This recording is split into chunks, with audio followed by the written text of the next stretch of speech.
ముఖ్యంగా నిన్నటి దినమున అంబటి రాంబాబు ఏ ప్లేస్ లో అయితే మా నాయకుడు రాష్ట్రాన్ని దశ దిశ గల నాయకుడి పైన అనుచిత వ్యాఖ్యలు చేశాడు అదే ప్లేస్ లోకి వచ్చి బహిరంగ క్షమాపణ చెప్పాలి. ఎందుకంటే మహిళలంటే ఎవరికైనా అమ్మే. అటువంటి తల్లిని పట్టుకొని అతను మాట్లాడిన మాటలు నిజంగా నువ్వు కూడా ఒక అమ్మకే పుట్టినవా కూడా?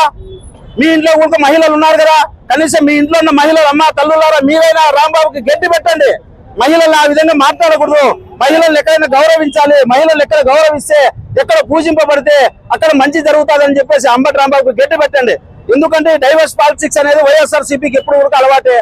ఎందుకంటే 250 కోట్ల కల్తీ నెయ్యిలో దోచుకున్నారు కాబట్టి ఆ నెయ్యిలో ఎక్కడైతే వాళ్ళ ఆస్తులు జప్తు చేస్తారో అనే భయంతో డైవర్స్ పాలిటిక్స్ చేయడానికి వైఎస్ఆర్సీపీ ఎప్పుడు కూడా ముందుంటది. అందుకోసమనే మా నాయకుడు చేస్తున్న అభివృద్ధి సంక్షేమ పథకాలు ఓర్వలేక ఎక్కడ వాళ్ళ ఆస్తులు పీక్కుంటారో భయంతో ఈ జగన్మోహన్ రెడ్డి ఈ పులివెందుల ఎమ్మెల్యే యొక్క కనుసైగల్లో ఈ అంబటి రాంబాబు మాట్లాడిన వ్యాఖ్యలు. ఎందుకంటే ఆ అధ్యక్షుడు ఆ విధంగా ఉంటాడు. ఆవు శైలం వేస్తే దూర గట్టను వేస్తాయా?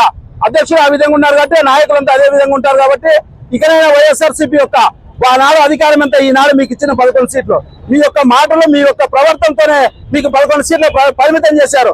మీరు ఎప్పుడు 101-175 అంటున్నారు. 29లో 101-175 తెలుగుదేశం కైవసం చేసుకుంటుంది. ఇదే పులివెందులలో కూడా జగన్మోహన్ రెడ్డి ఓడిపోతాలని కూడా తెలుగుదేశం పార్టీ నుండి హెచ్చరిస్తున్నాం. అర్బన్ నియోజకవర్గంలో దగ్గుపాటి ప్రసాద్ ఆదేశాల మేరకు అంబటి రాంబాబు శవయాత్ర చేయడం జరిగింది. అంబటి రాంబాబు నువ్వు 4 సార్లు ముఖ్యమంత్రి చేసిన వ్యక్తిని, అలాగే ఈ ప్రజల కోసం 6 నిమిషాలు పనిచేస్తున్న వ్యక్తి చంద్రబాబు నాయుడు గారు, రాష్ట్రాన్ని అభివృద్ధి పదంలో నడుపుతున్న వ్యక్తి చంద్రబాబు నాయుడు గారు. అలాంటి వ్యక్తి తల్లిని మీరు తిట్టడం మీకు ఏ మాత్రం న్యాయం అని అనిపిస్తుంది. అదే విధంగా 16 నెలలు జైలుకు పోయించిన పార్టీ, అలాగే మీరు తల్లిని చెల్లిని రోడ్డును వదిలిన పార్టీ మీ పార్టీ. అలాంటి పార్టీలో ఇలాంటి సైకో నా కొడుకులే పుట్టుకొస్తారని తెలియజేసుకుంటూ, ఇలాగే మీరు కొనసాగితే ప్రజలు తిరగబడతారు, మీకు తిప్పి కొడతారని తెలియజేసుకుంటూ జై తెలుగుదేశం, జై జై తెలుగు. అందరికీ నమస్కారం. నిన్నటి రోజున అంబటి రాంబాబు 4 సార్లు ముఖ్యమంత్రి చేసినటువంటి చంద్రబాబు నాయుడు గారికి అవి మాటలేనా, అవి నోరా డ్రైనేజ్ కాలవ అనే విధంగా మాట్లాడటం. ఒక మినిస్టర్ గా పనిచేసినావు, నువ్వు ప్రజల్లో ఉంటావు, ఎట్లా మాట్లాడాలని నీకు తెలియదా? ప్రజలు నీకు బుద్ధి చెప్పినారు మొన్న. మళ్ళీ ఇట్లాంటివి చేస్తే టీడీపీ కార్యకర్తలు కాదు సామాన్య ప్రజలు మీ ఇంట్లోకి దూరి బుద్ధి చెప్తారు.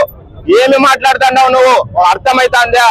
మేము ఏందో విజనరీ ఆంధ్రప్రదేశ్ ని ముందర తీసుకొని పోదాం అనుకుంటున్నాం. మీరు అంతా ఇట్లా గలీజ్ చేసి రోడ్లకి తీసుకొని వస్తున్నారు. ముందే మీ పార్టీ ఎక్కడ పోతుందో మీకు అర్థం కావడం లేదు.